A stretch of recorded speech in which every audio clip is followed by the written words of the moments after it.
আপনি আমি সকলে মিলে কথা বলি। তার পাশে আমরা দেখতে পাচ্ছি কালচারাল, অর্থাৎ কালচারাল আইডেন্টিটি কিভাবে ইনস্টাগ্রাম কার্ভ করে সেই জায়গাটা কিন্তু আমাদের সকলকে, সকল ব্যক্তিকে শিখিয়ে দিতে হবে।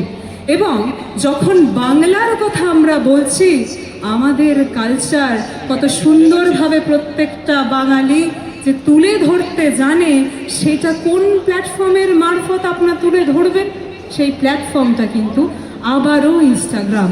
আমার এই জিনিসটা বলতে কোনো দ্বিধা নেই যে যেইভাবে আমাদের প্রত্যেকটা ডিজিটাল যোদ্ধা বরাবরই ইনস্টাগ্রাম, ফেসবুক, ইউটিউব, টুইটার প্রত্যেকটা প্ল্যাটফর্মের সদ্ব্যবহার করে এসছে, কিন্তু আজকে যখন 2026-এর ইলেকশন, তখন আমাদের সকলকে বুঝতে হবে যে আমাদেরকে কিন্তু এক ছাতার তলায় এসে ইউনাইটেড হয়ে আমাদের বাংলা ভাষা, আমাদের সংস্কৃতির ব্যাপারে কথা বলতে হবে।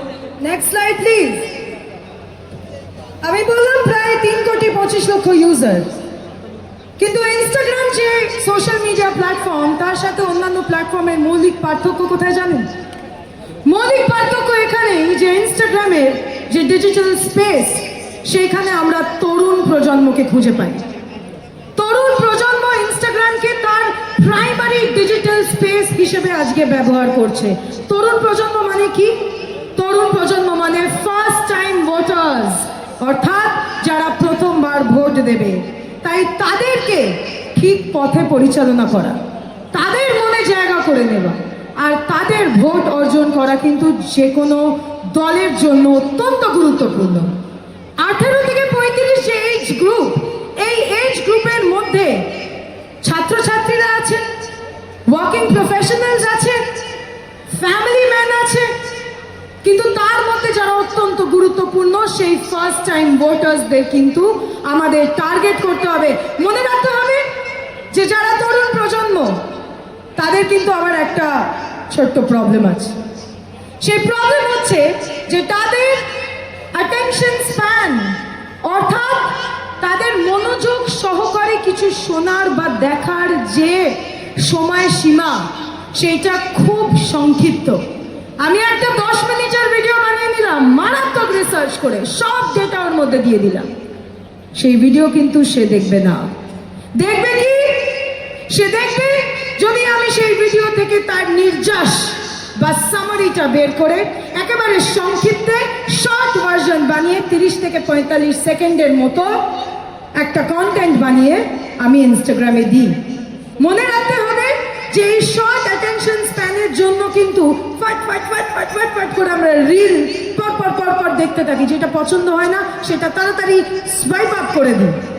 এখানেই আসল খেলা। আমাদের কন্টেন্টকে হতে হবে আবেগপ্রবণ, আবেগকে ছুতে হবে।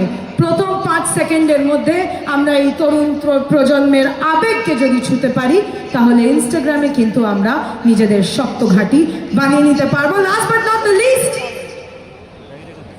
যে কোনো সিম্বল ধরে নিন, ইন আওয়ার কেস তৃণমূল কংগ্রেসের সিম্বল আমাদের প্রাণের চেয়ে প্রিয়, কিন্তু আমরা যখন একটা নিরপেক্ষ তরুণ প্রজন্মের দিকে তাদেরকে ইনফ্লুয়েন্স করতে এগিয়ে যাচ্ছি, তারা কিন্তু সিম্বল চেনে না, তারা ব্র্যান্ড লোগো জানে না, তারা জানতেও চায় না, এসব তাদের আকর্ষিত করে না। সিম্বলের পেছনে মুখগুলো কারা, তাদের গল্পগুলো কি, হোয়াট ইজ দ্য স্টোরি, তাদের ভয়েস কি, তারা কি বলতে চাইছে, তারা রিলেটেবল কিনা, তারা আমাদের মতন কিনা, এটাই কিন্তু ইনস্টাগ্রামে যারা মূল উপভোক্তা, যারা মূল গ্রাহক, তারাই কিন্তু এটা চায়। তাই জন্য most definitely people over symbol, আমাদের মানুষ হিসেবে নিজেদের মতন ভাবে নিজস্বতা নিয়ে তাদের কাছে পৌঁছে দেবে। আমি গো টু দ্য নেক্সট।